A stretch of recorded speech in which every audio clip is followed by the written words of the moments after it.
In today's news, Swift versus Ripple, a debate that has been circulating for years now, old technology versus the new. The belief is that Ripple will replace Swift in the future, and where that does seem very, very likely, we have confirmation now from Swift themselves that they need and they welcome Ripple and XRP.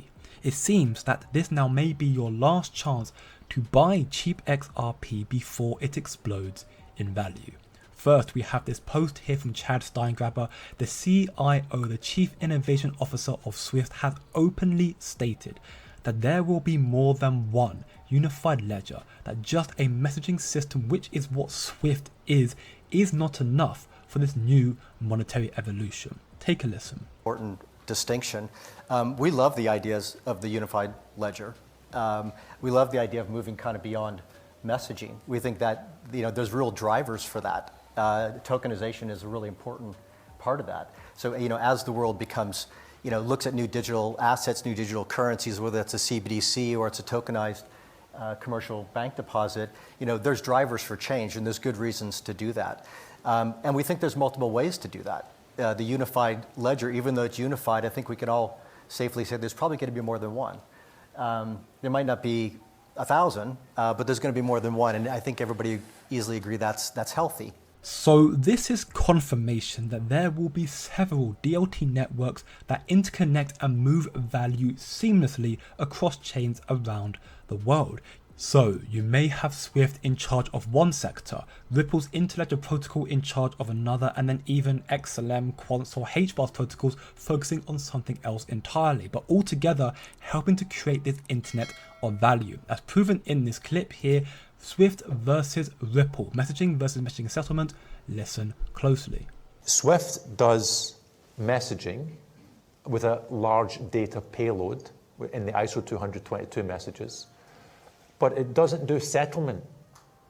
So the ultimate would be to bring these things together where you have messaging and settlement coming together, that who owns what machine working hand in hand with something you can transfer the large data payloads.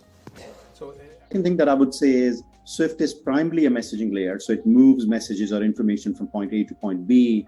Ripple has combined both messaging and settlement together in one single place, right, which is tightly knit, so that when a message moves from point A to point B, also value moves alongside and the value is considered settled and it gets done. So you could send millions of $1 transaction or $5 transaction from institution A to institution B, and they'll get delivered to the beneficiary account safely and with almost zero errors and instant credit into the account. So we are, you can call it, in terms of network, you can call it us as a Swift-like network, but in terms of technology, we are miles ahead, and we are the modern age technology that has been built up.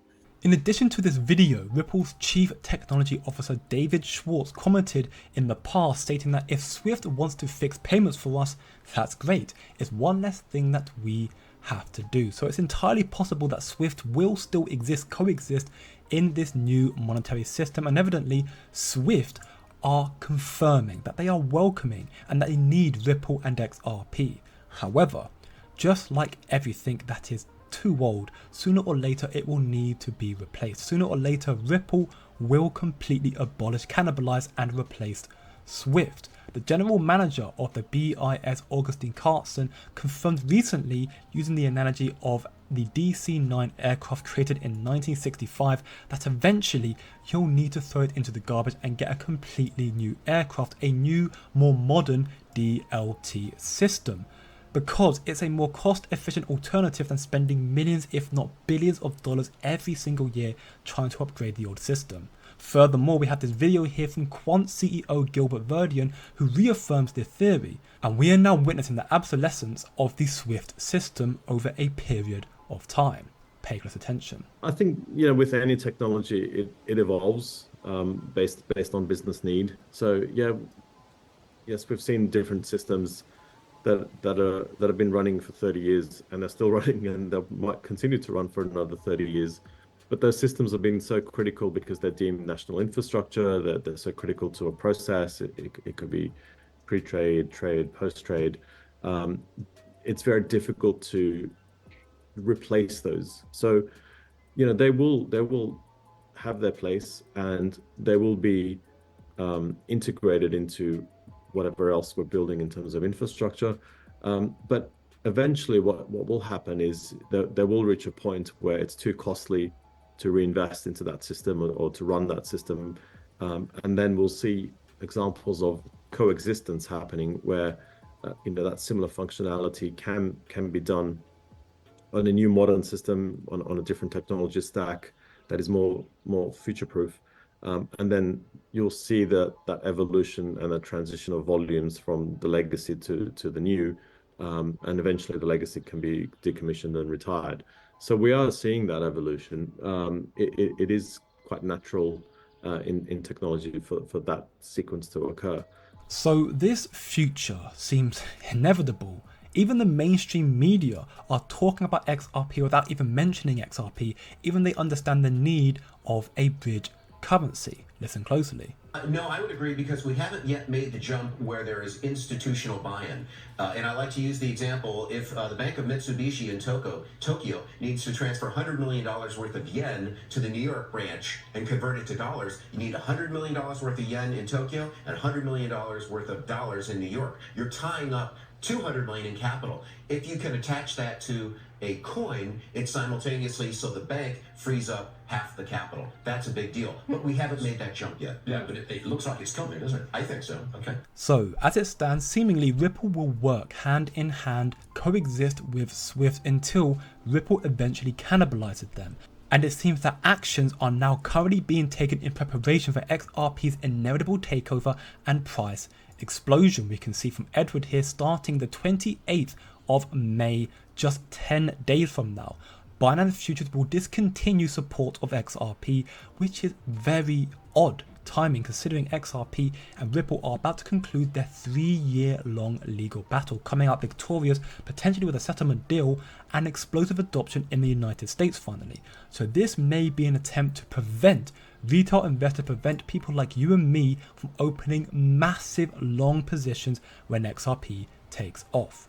As we can see from the Black Swan Capitalist here, there is no doubt that this new monetary system will be backed by hard assets, which explains why central banks and financial institutions are buying hard assets and adopting Ripple's technology for tokenization that leverages the XRP for value transfer. When we dive even deeper into the discussion about the merging between precious metals and a basket of commodities and blockchain technology, it seems that they plan to leverage a digital asset called XRP to facilitate that value transfer of central bank reserves. It just plays the role of that level playing field of a bridge currency. And it's something you kind of allude to in your book, but it ties us into the central bank accumulation of gold reserves. And again, we know that there's a need for a digital counterpart, and that has been stated by the World Gold Council. So we believe, based on our research, that the digital asset that they're referring to is called XRP, hence again the positioning of central banks and financial institutions.